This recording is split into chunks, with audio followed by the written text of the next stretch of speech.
Hello, everyone, and welcome back once again to Immigration Talk Show. And this is where we have another very important webinar lined up for you.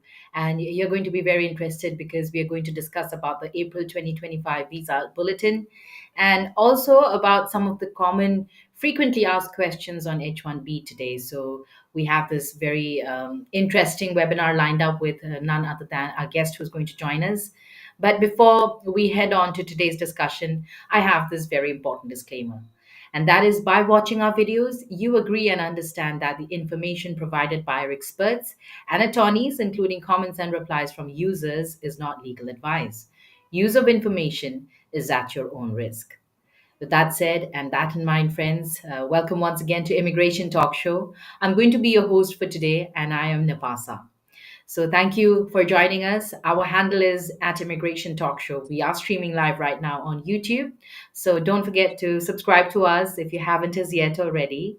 And also, hit that bell icon so that whenever we have discussions, you are notified and that you can also join us. And you can do so by commenting.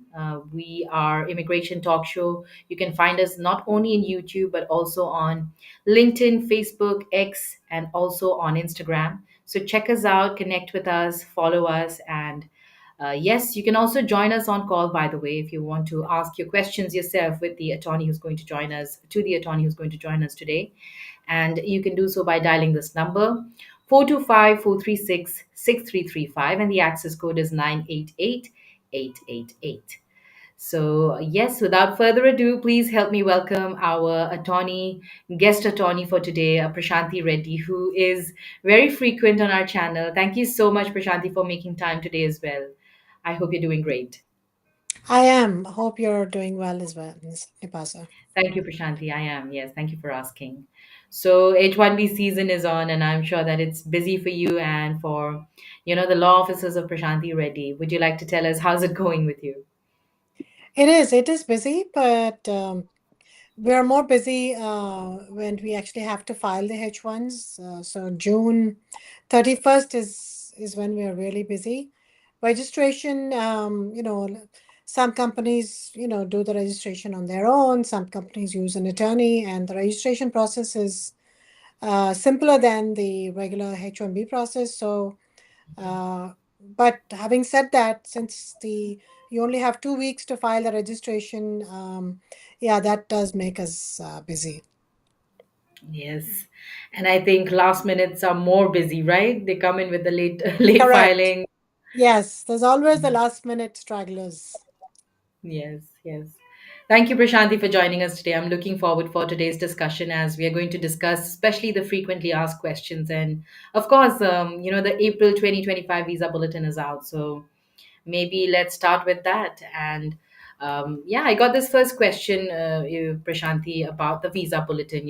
If you can tell us about some of the significant changes which we see in the April 2025 Visa Bulletin as compared to the previous months, and how these changes will impact, the applicants across various visa categories, family or employment.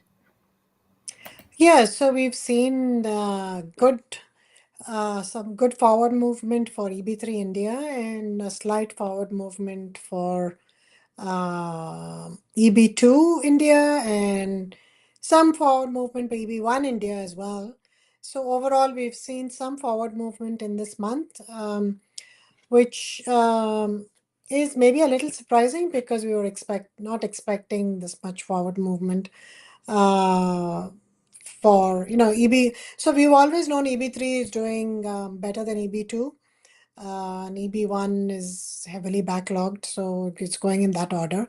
But let's just a quick snapshot of um, forward movement for April compared to March. So EB1 India has moved by 2 weeks. EB1 China, there's no change. EB1 rest of the world, there's no change. It's current anyway. EB2 India is moved by 1 month. Rest of the world has moved by 5 weeks. EB2 China has moved by 5 months, so that's a pretty significant forward movement for EB2 China. So unlike EB2 India, EB2 China is not as backlogged. EB3 India is moved by 2 months, so that's the maximum movement for any category this month. EB3 China has moved by 3 months, and EB3 rest of the world has also moved by 1 month. So the maximum movement is for EB2 China 5 months, and after that followed by EB3 India, which is 2 months, and EB3 China, which is 3 months. So the biggest news, of course, is retrogression for EB5. EB5 India has retrogressed by 2 years, and this is the unreserved category. EB5 China retrogressed by 2 years and 3 months, so more so than India, but we know China is EB5 category is used more by China than it is by India.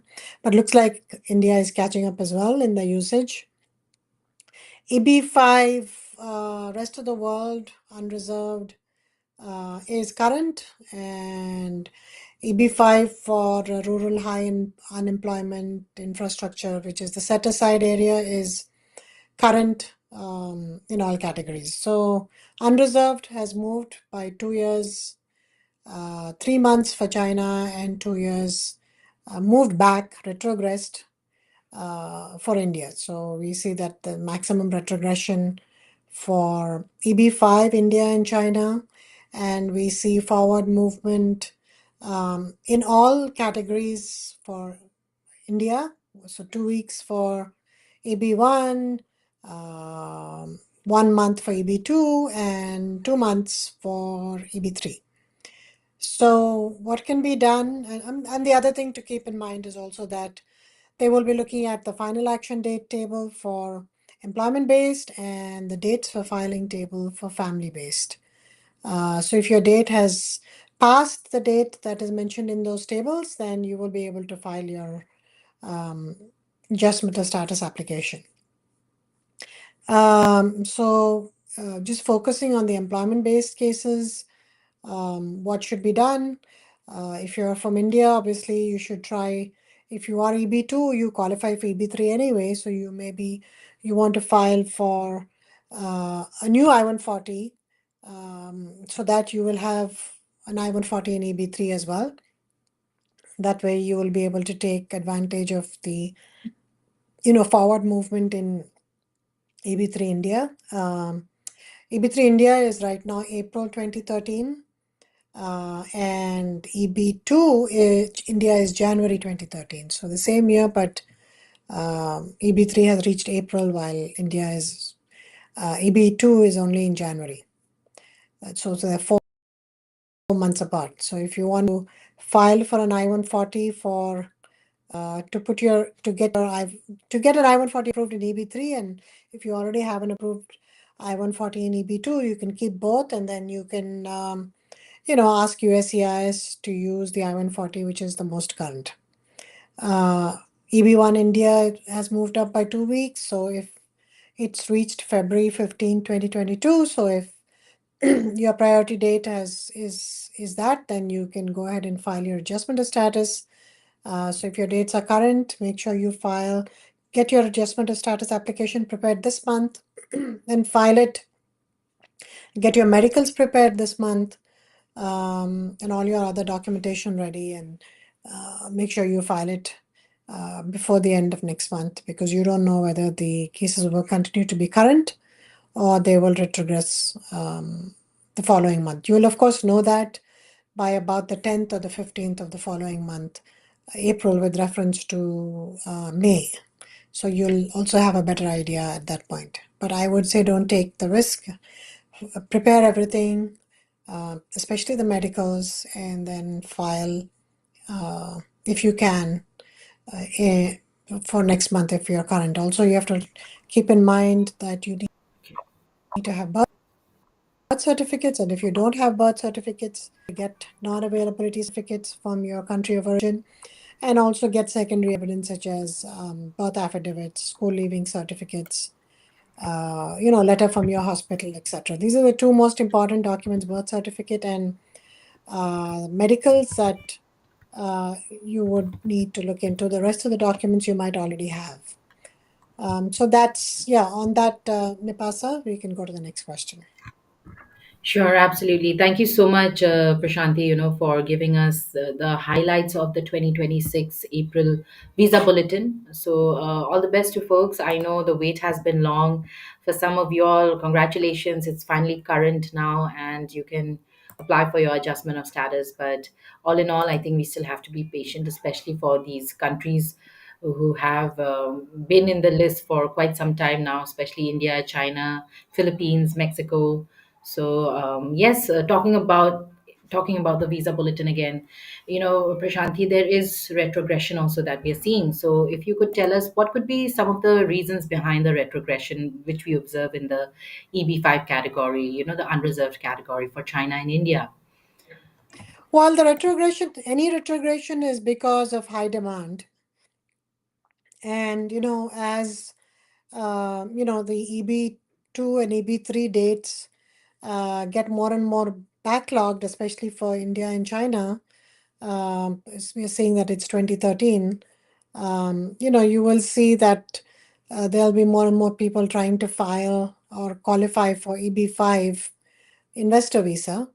And so that's what's pretty much happening. But unfortunately, now that I mean, it still moved from 2022 to 2019, but it's still better than 2013. So you will definitely see high demand for EB5, even though the amount, I mean, they've gone increasing the amount of investment.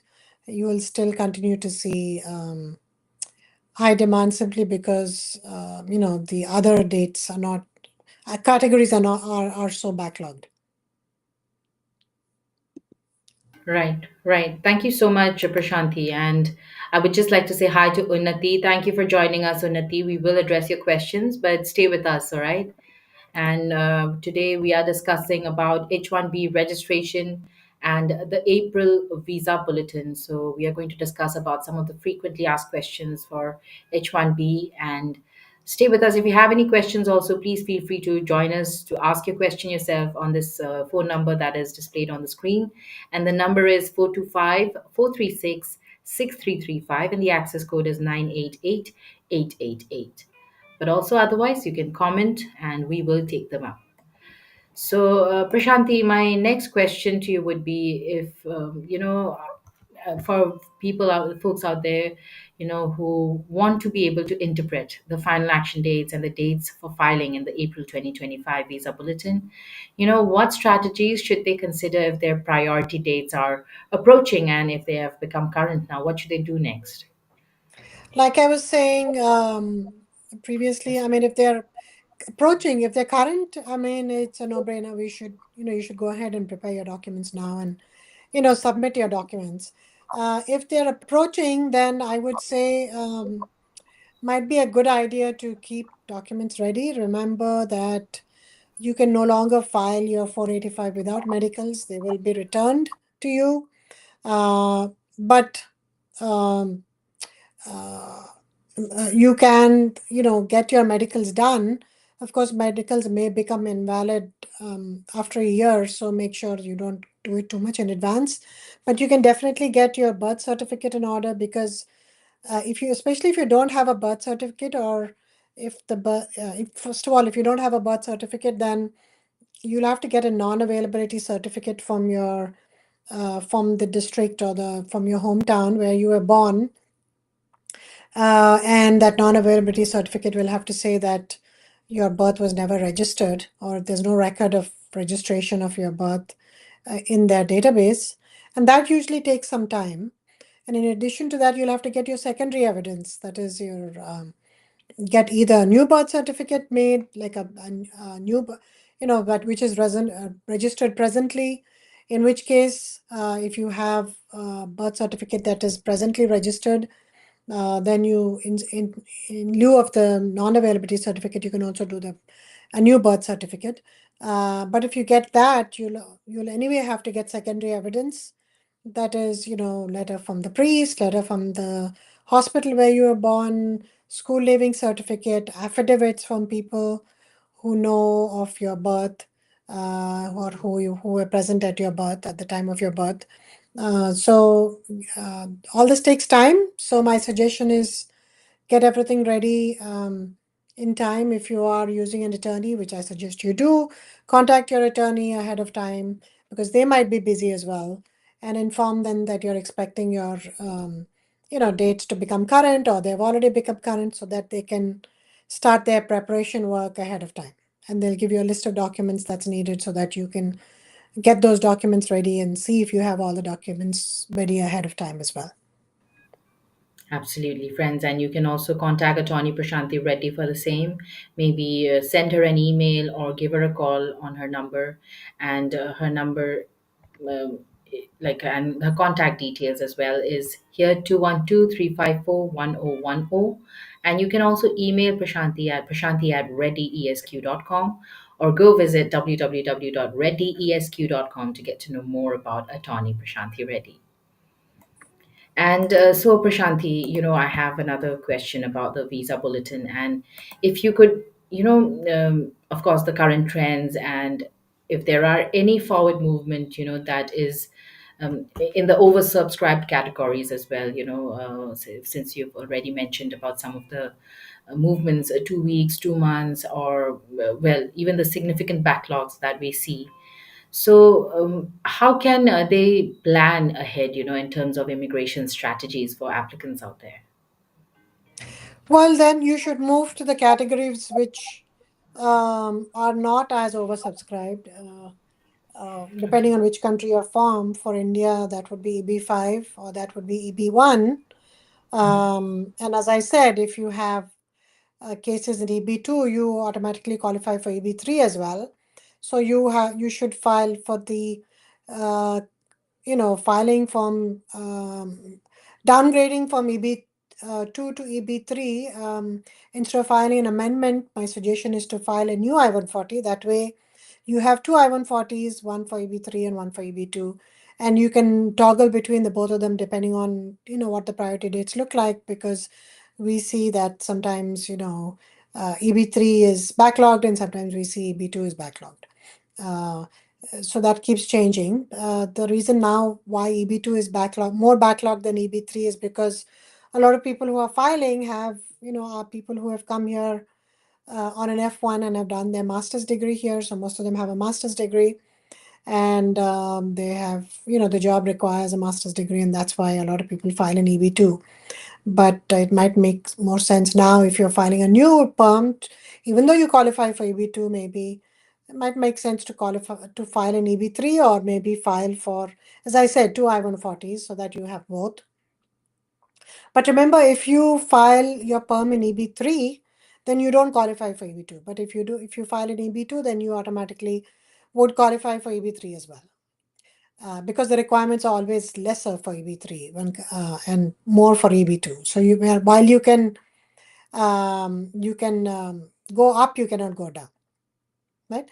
So try to toggle your applications between the two and EB3 and EB2. Also, see if you qualify for EB1.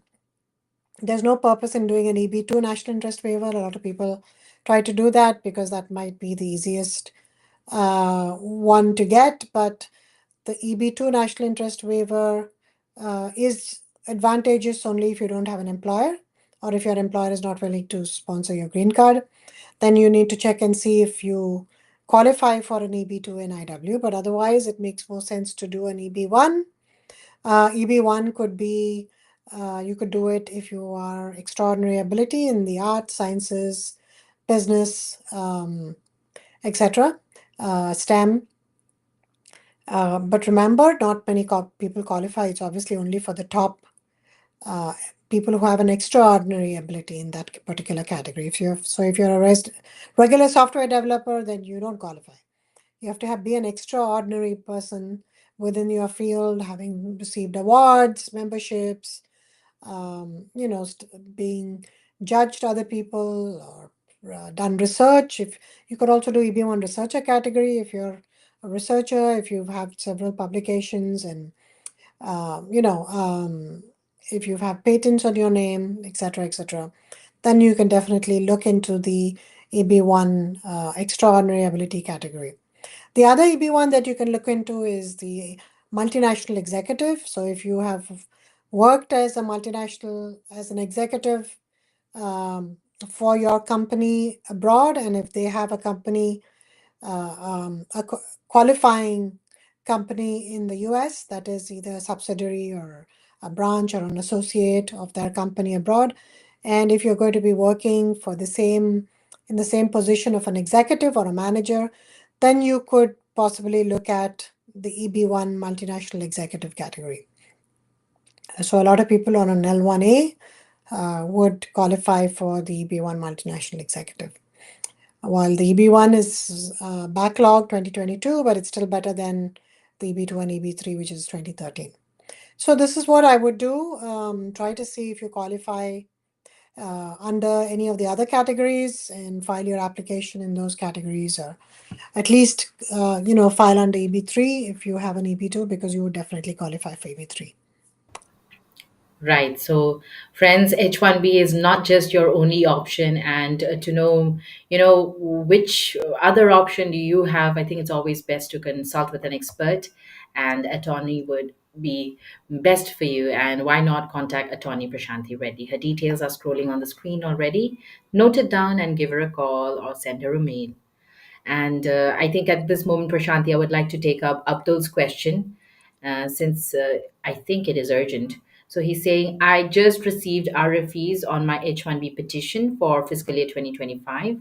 Please, what are my chances of my case being approved after responding to the RFEs? It depends on the RFE. It is not. So it is not surprising to get an RFE, so there's no need to panic. RFEs, you can get it for various reasons. If you can share more information about what the RFE is about, maybe we can give you a more in-depth analysis. But um, really, if you've maintained your status and you're able to respond to um, all what is being asked in the RFE, then you should not have a problem getting it approved. Mhm. Okay. It'll of course depend on what the RFEs are about as well. So maybe Abdul, you can tell us more details if you can now in the show itself. Otherwise, it's best if you can email prashanthi@readyesq.com. Or you can even email me and I could direct it to attorney. And my email address is nipa@staffingly.com. Okay, so we have Ravinder also joining us. Ma'am, how to apply for H-1B visa? Now, this is a very vast question, but Prashanti, if you want to quickly maybe address to this as well. Uh, well, you have to have an employer that's willing to, uh, who that has given you a job and that's willing to sponsor you. And the job should be a specialty occupation. Specialty occupation means the job should require industry-wide a bachelor's degree in a specific field. Yeah, then you have to apply for the registration, because if you've never applied for a H1 before, it comes under new cap petition. The registration is opening up, and we're going to be talking about the registration soon. It's already opened up on March 7th, closing on the 24th. So you have to apply for a registration. If it gets picked, then if your number gets picked in the lottery, if your name gets picked in the lottery, then you can apply for the H1B, and you'd have to do that within 90 days. There you go, Ravinder, you've got it. I hope you've noted it down, but even if not, you can watch this again and take your notes down. So thank you for joining us. And why don't you call us, call us on this number to ask your questions yourself. And the number is 425-436-6335, and the access code is 988888. All right. So this next one is from your channel, Prashanti, and this is from Sriva asking, based on April Visa Bulletin, when can PD January 2014 be current on EB3 or EB2 for India? Thank you. I wish I had a looking glass which would tell me what the future looked like, but unfortunately, I don't. So your guess is as good as mine. If they're working on 2013 April, then for them to move that many months, I think it's going to take time unless something happens and we see rapid forward movement. I think we will see a slow forward movement um, of a few months at a time, and there may be some months that you will not see any forward movement. So it may Mhm. not happen. It may not even happen this year. So wait and see. Right. And Sriva, so true. I think we are all wishing that we could really see what the future would look like and wish we could really tell you the exact wait time and everything. But I think we'll just have to be lucky on the same side now. And she's asking another question. Can there be site visit for people on green card EAD? Have you seen any? Not really. Haven't seen site visits for GCEAD. But having said that, if you filed a 485 and if your 485 is not for future employment and you're presently working for that company, you should, make sure that you have an employer always attached to your, 485 application. You could be on an EAD, and you can work for more than one company on an EAD, but you should work for the company that's petitioned your 485. If you're not, then do an AC-21, change the employer if the job is similar, and then can work for that new employer after doing the AC-21. So make sure you're always maintaining your status on that 485. It's possible that the 485 could be for a future job offer, but if you're not working for that company after getting the EAD, then sometimes, especially if there's an interview or some stage of that at the 485, they might ask why you're actually not working for the employer that petitioned you, even though you have an EAD to work for them. So you'd have to have a proper reasoning behind that. But usually, no, there are no site visits as they are for a H1, as they're as these are the only requirements that have to be fulfilled. There's no requirements, H1 requirements or similar requirements to H1 that have to be fulfilled. Okay. Okay, Sriva, thank you for joining us with your question, and I hope that you've gotten your answers. And Ravinder, by the way, says, okay, ma'am, thank you. So thank you, Ravinder, also, and all the best. Seems like you are going to apply this time for your H-1B visa. So I hope you make it through the lottery. And Prashanthi, let's get to some of the questions, which would be some frequently asked questions on H-1B registrations. So, this first one that I want to ask is, on what website or platform will USCIS host the electronic H-1B registration process? Well, USCIS, okay, let me first start with a little bit a background on H1B registration. As you know, there's a cap on the H1Bs, so we have 65,000 for bachelor's degree holders, and 20,000 for masters, US masters degree holders. So there's a total, that's the total H1B cap. And since the cap gets filled very quickly, they've come up with, it's always oversubscribed really. So they've come up with a process whereby if they receive more applications, then they can hold a lottery. So they have a lottery system, and the lottery system, the registration to enter into the lottery has opened on March 7th and will close on the 24th. The results of the lottery will be known on the 31st of March, and then you'll be able to file your H1 from April 1st if it gets picked. This year, the lottery, as the same as last year, is beneficiary centric, meaning that based on your passport, you'll get only one entry into the lottery, even if you do 10 registrations or more than one registration. Also, the fee has increased this year to $215. So you see a 200% increase in the fees this year. And also, as of last year, we have new organizational accounts, um, which have the ability to do many more things when compared to the previous registration periods. So there are organizational accounts allow multiple people to log in at the same time.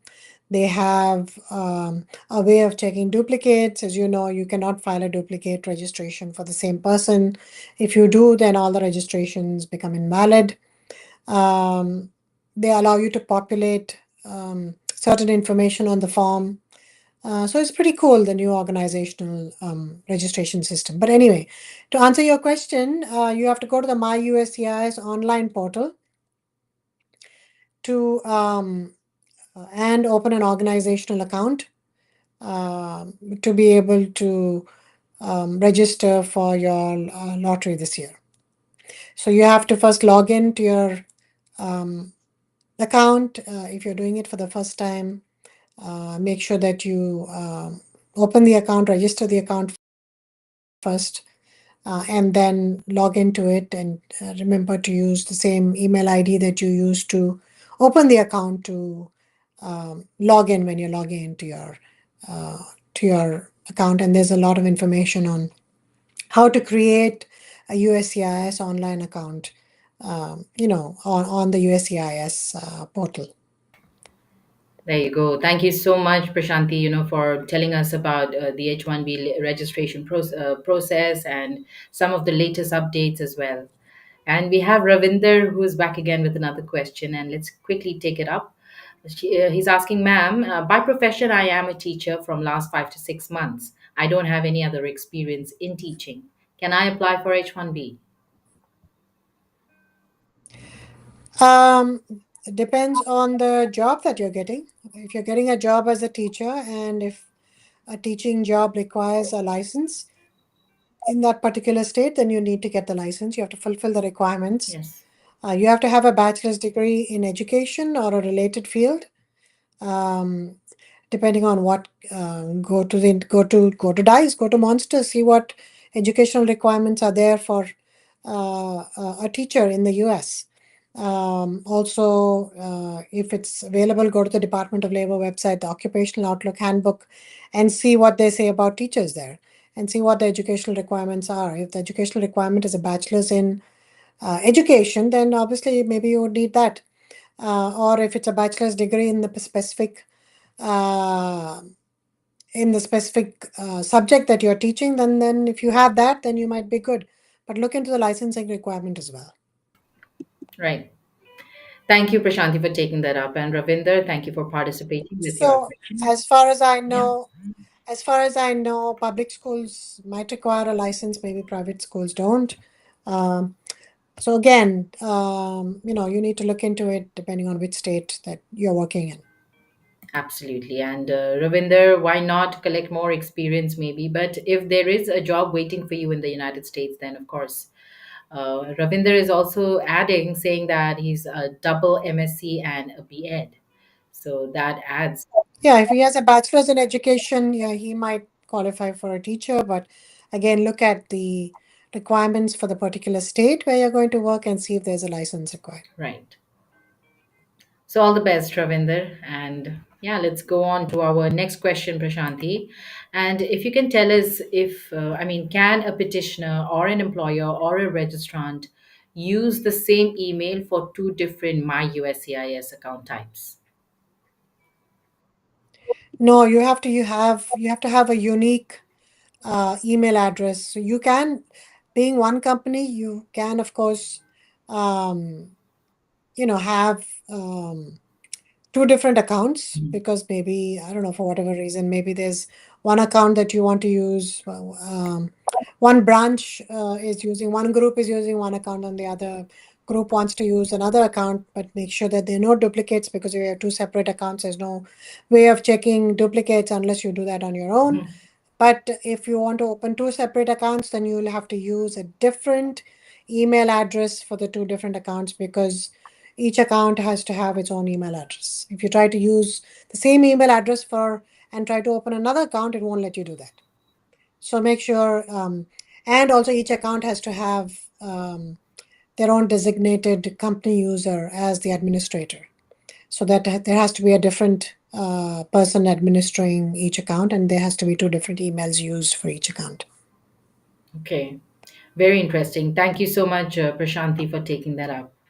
And we got another question from our audience, and this is from your channel actually. And this is from Manjot Singh asking, hello, ma'am. My name is Manjot Singh. I'm from India. My visa category is F4. My PD is 7th of April 2007 from India. How much time for welcome letter?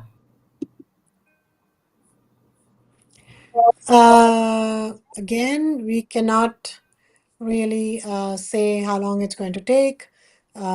He says that visa category is, yeah, F4. Yeah, we can't say how long it'll Yeah. take. Very difficult. F4 is the most backlogged category. It could take several years. I need to look at the visa bulletin to see what F4 is right now. I don't remember, but it hasn't reached 2007, and it might take some time before it does. Okay. All right, control. If you want to display also, like if you can display the April visa bulletin, we can just quickly check it out. Yeah, Uh, make sure you display it for 2025, F4 April. category. Let's go to the family based. Scroll down. There'll be a table. This is 2024. This is 2024. Okay.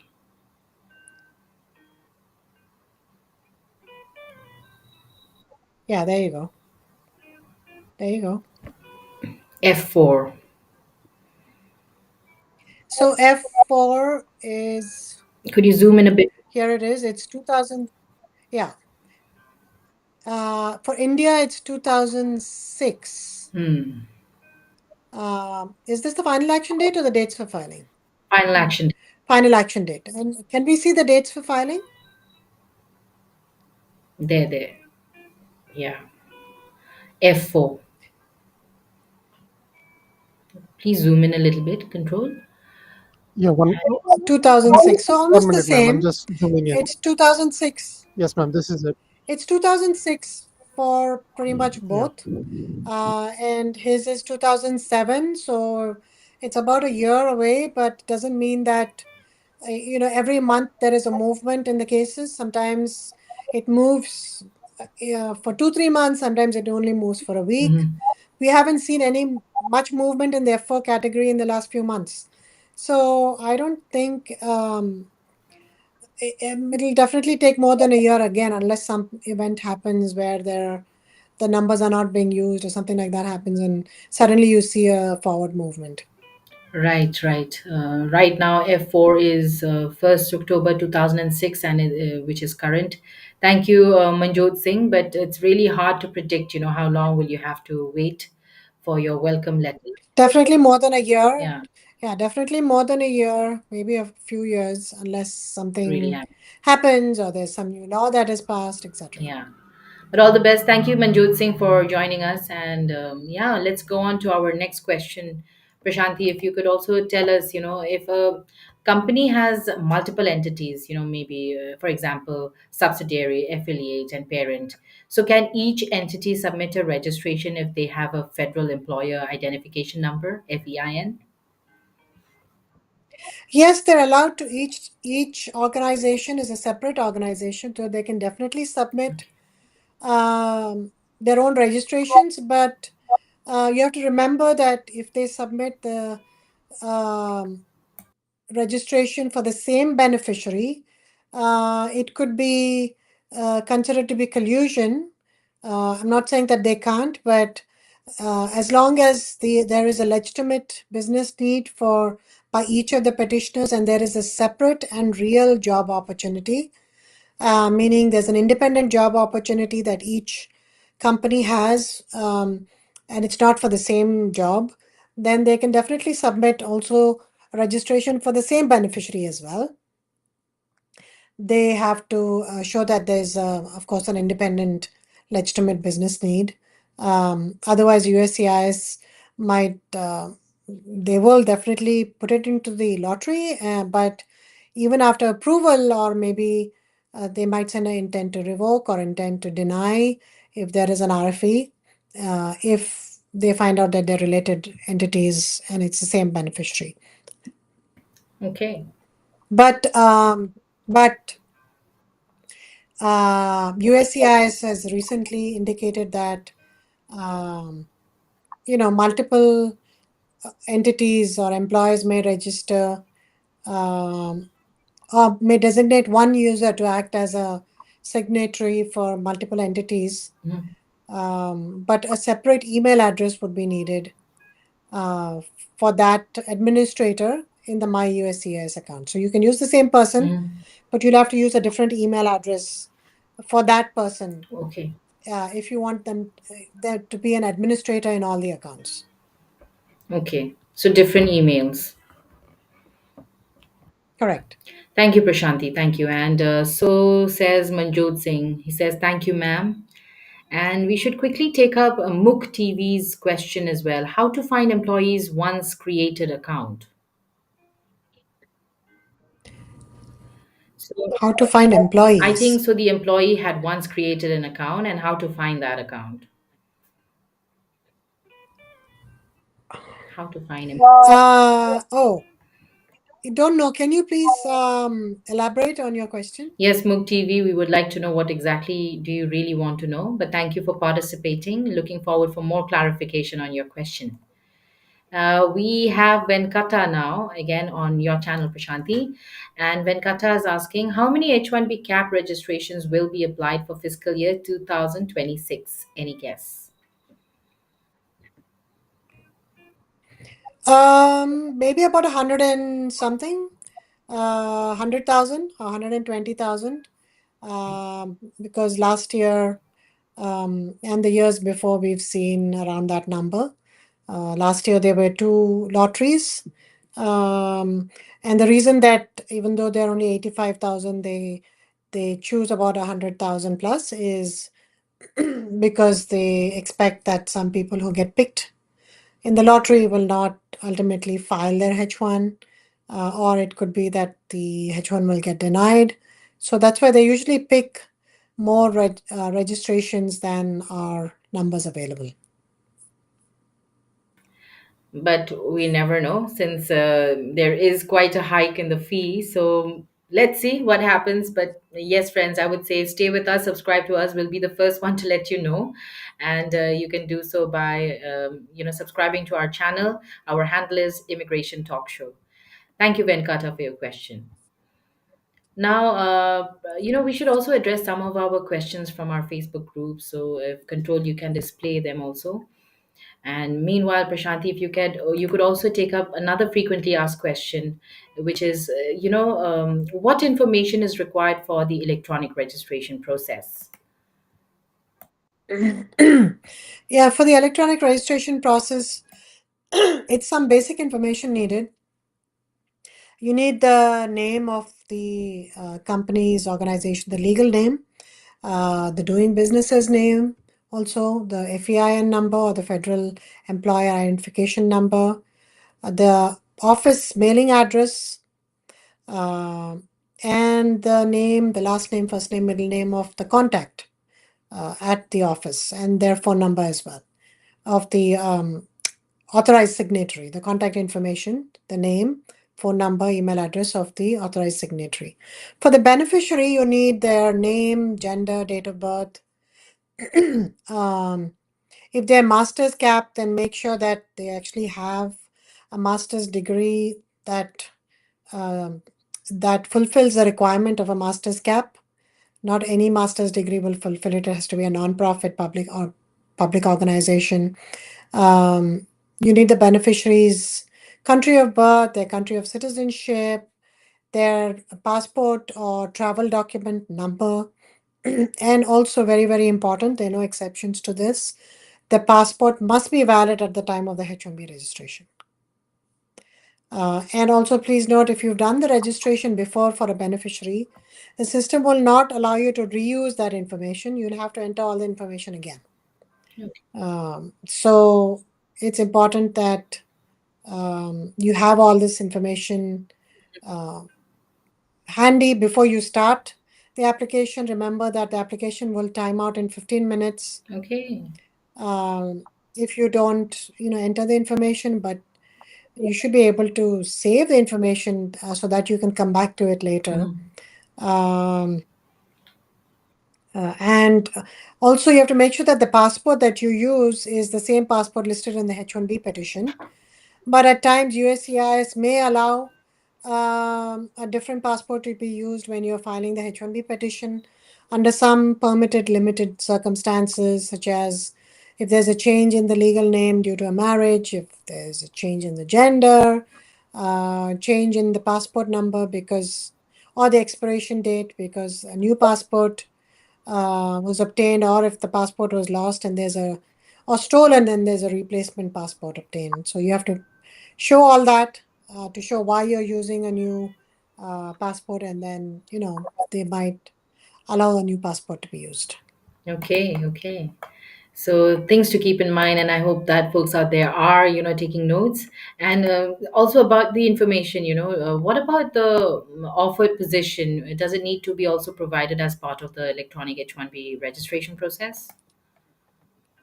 No, you don't have to provide the job title in the registration process, but it might make sense to figure out what your job title is and what the minimum job requirements are, and to see if the beneficiary qualifies for that position, and to see if your business requires such a position. Because once you do the registration, and if it gets picked, then if you are not able to file the H1, it might be a frivolous registration, and USCIS might come after you for filing a frivolous registration. So, in order to avoid that, you need to look into any questions of approvability of the H-1B petition if the registration is picked. And so, going through the minimum job requirements and the job title might be a good thing to do. Okay. Thank you, Prashanthi, for addressing that. And Venkata also says thank you. Thank you, Venkata. And now, Control, if you can also display some of our Facebook group questions that we have. Let's start off with this first one, which is from an anonymous participant. So, Prashanthi, hi. Did someone get an RFE recently from their H-1B renewal visa interview? And trying to understand how long uh, the whole process takes for getting the visa stamp after the initial RFE. So, it's not called an RFE, it's called administrative processing. Okay. So, usually they don't give you the visa right away. They return your passport and put you into administrative processing, where they cross check whether the job is available, whether the employer still has the job. They contact the employer. If there's a client involved in a consulting scenario, they contact the client to see if that job is still offered. And if they get a favorable feedback, then they will, send you a notification asking you to come back Mhm. or send your passport for stamping. Mhm. Administrative processing can take from a few months, and sometimes, in the worst case scenario, it even takes a few years. I've seen administrative processing cases pending for, 1 year, 2 years as well. But usually, it shouldn't take more than 6 months to a year. Okay. Thank you, anonymous participant, for your question. And let's go on to our next one.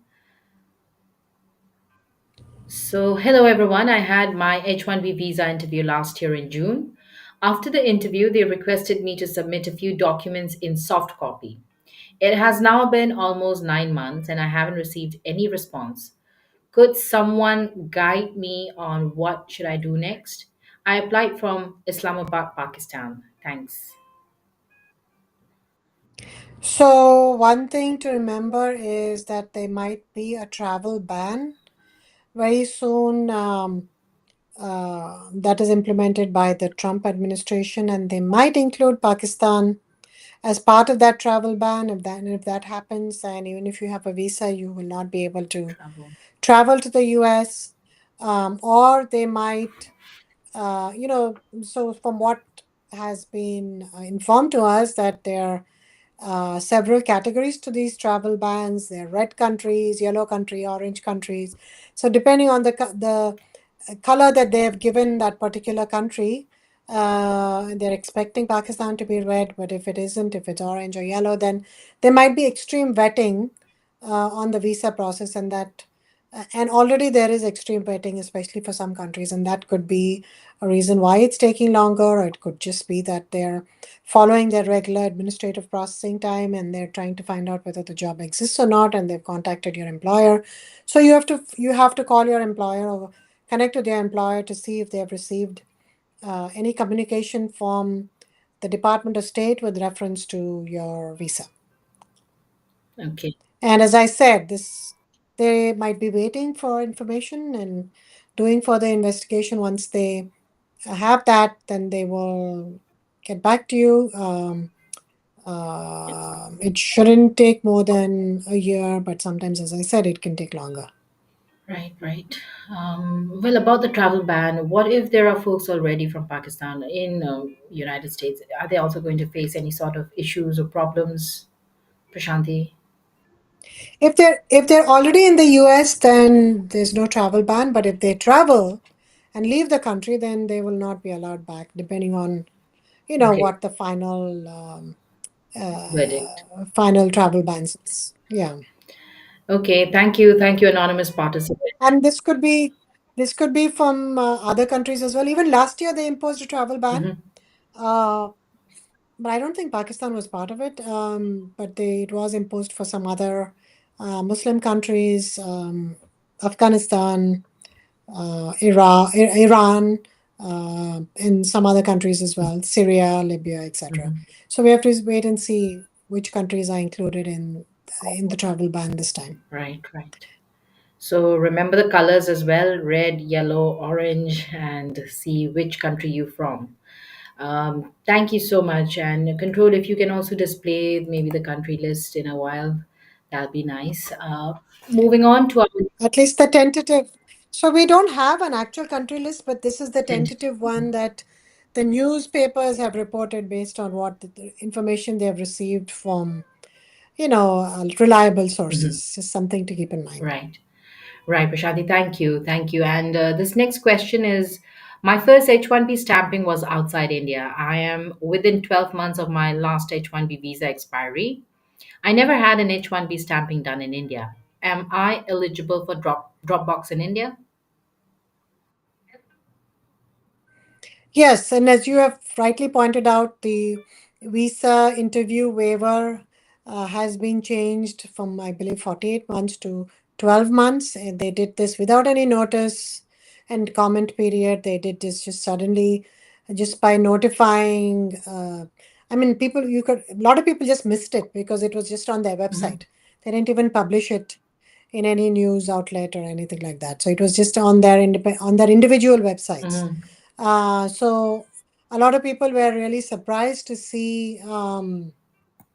um, surprised to see that they were called in for an interview after being Hmm. um qualifying for a Dropbox. But the question here is, I never had my am I eligible? You are, but remember, it's still discretionary, even if it's within 12 months. They can still call you in for an interview. The visa interview waiver is a discretionary process, and they might use that discretion now more strictly. They've always used it liberally and they've allowed for Dropbox, but now maybe they'll move away from that Right. because there is more vetting under the Trump administration, and he said, as per his executive order, that there should be more vetting, extreme vetting for visa applicants. Right, right. So, thank you, Prashanti, for taking this up. And we also have another question. So, let's address that as well. This is, please advise me on this situation. So, I entered US on new H-1B and my employer didn't run payroll for nearly 3 months since I didn't have any job from the client side. Then, when I got job from the fourth month onwards, my payroll started running. Will I have any problem because of this during my H-1B renewal or stamping? Thank you.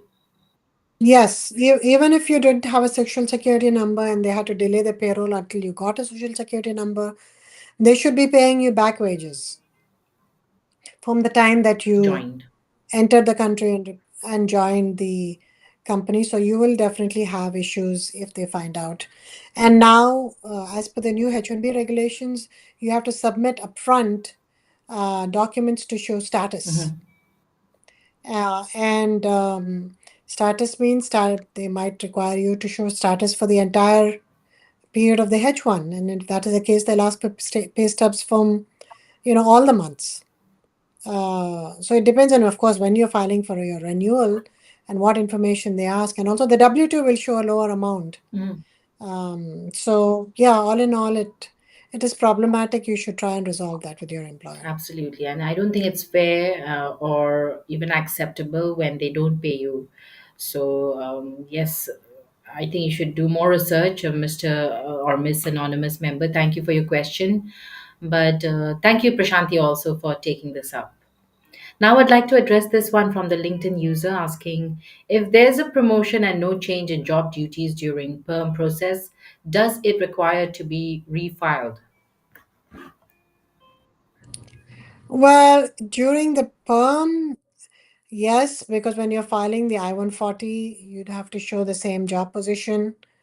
If it's after the approval of the I-140 and 6 months of the 485 being filed, then of course there is a lot of leeway there to change the job if as long as it's the same or similar job, but that leeway doesn't exist before the approval or filing of the I-140. So you pretty much have to file then a new perm if there is a change in the job title Mhm. as well, because the wage might change. Okay, okay. Well, thank you so much, Prashanthi, for addressing this as well. And quickly, I'd like you to also let's address Unnati's question since we missed it earlier. Sorry, Unnati, for keeping you waiting so long. Unnati is saying, I just registered for the H-1B lottery this year, but I keep hearing about how competitive it is. Realistically, what are my chances of getting selected? And if I don't get picked, what are my options to stay in the United States legally? Um, well, um, the chances of getting picked traditionally for over the last few years has been about 30%, not including that 1 year, the 2024 fiscal year when, there were so many duplicate registrations filed. But in general, it's about 30%, 25 to 30%. And we're expecting it to be the same this year, even though people are saying that there might be less registrations this year because the fee has gone up. Let's wait and see. But there's still a demand in the industry, and this demand is genuine. We're not considering those frivolous registrations that people are filing, and there's a lot of fraudulent registrations people are filing by just taking money.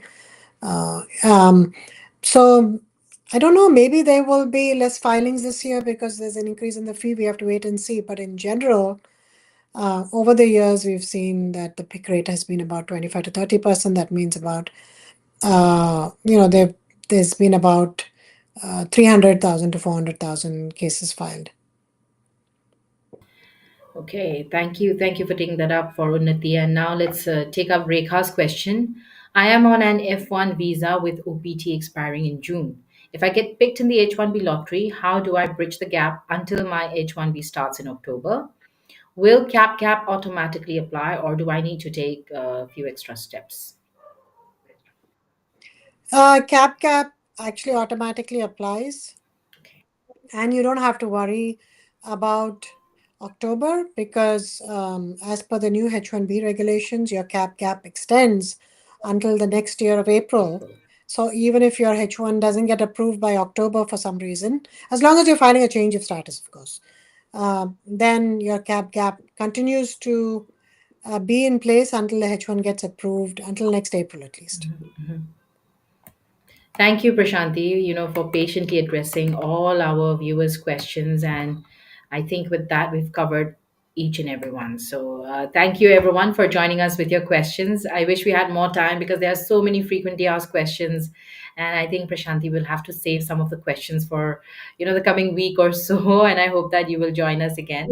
Yes. Since it's the H-1B season, there's so much to discuss and there's always less. I think the more we have, the lesser it is. So, yes, with that said, thank you, Prashanti, for joining us today. And if you have any end notes before you leave us today, what would you like to say? Um, I think we should discuss H-1B regulations, H-1B registrations, and H-1s since there seems to be so much interest. uh, have another show on it and continue with we have a lot of questions that have remained unanswered. So we'll be happy to answer that in the next show. And in the meantime, please be aware of the dates. We only have this week and then the following week because even though the registration period closes on the 24th, which is Monday, you can't consider that as a full day because it closes at 12 noon EST. Please keep that in mind. So I think you have to file your registration either this week or next week. And then you have the weekend coming as well. Yes. So you lose the weekend. So it's not really, you only have, I would say, 5 working days other than this week. So that's counting today, Wednesday, Thursday, Friday, 8 working days remaining to file your registration, which is not a lot of time. Well, when you put it like that, Prashanti, it gets scarier. But thank you so much for the heads up and all the best, friends. Register quickly. Don't wait for the last moment, and especially not for the 24th of March. Okay, try to do it before that. And yeah, all the best.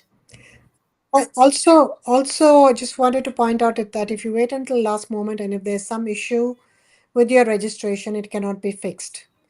If it gets denied due to some issue, and you do it, it gets denied before the registration window closes, no problem. You can just refile the registration again. Mhm. You won't be able to do that if you're filing it in the last minute and the registration gets denied for some reason. Maybe the payment didn't go through, or maybe you didn't do something correctly, Mhm. and it gets denied after the registration window closes, then you're in trouble. You have to wait for next year. Yes. Thank you, Prashanti. Thank you for those very important points to keep in mind. And don't wait for the last moment. Once again, I would like to say. So, thank you, Prashanti, for joining us. And we will continue this discussion in the coming week for sure. So, stay tuned, friends. Watch out for Immigration Talk Show. Subscribe to our handle and also hit the bell icon so that whenever we have discussions, you are notified and that you can join us. So thank you, Prashanti, once again. Have a great day ahead. See you soon. Thank you. And Take yeah, care. you too. Folks, you can also contact Attorney Prashanti Reddy, and maybe you want to speak with her regarding your case. You can call her on her number 212-354-1010. And you can also email Attorney Prashanti Reddy at prashanti@reddyesq.com and go visit www.reddyesq.com to get to know more about the law offices of Prashanti Reddy. Once again, thank you. And if you want to email me also, you can email me at neep@staffingly.com and call me or WhatsApp me on my number with regard to your questions that you have. It's best to leave me a WhatsApp message, so that I can check them out and also forward them accordingly. So my number is 408 335 6444. Thank you once again and subscribe to Immigration Talk Show. Check us out not just on YouTube, but also on LinkedIn, Facebook, X, and Instagram, and stay connected. Bye for now, but stay tuned because we have a lot more coming on Immigration Talk Show.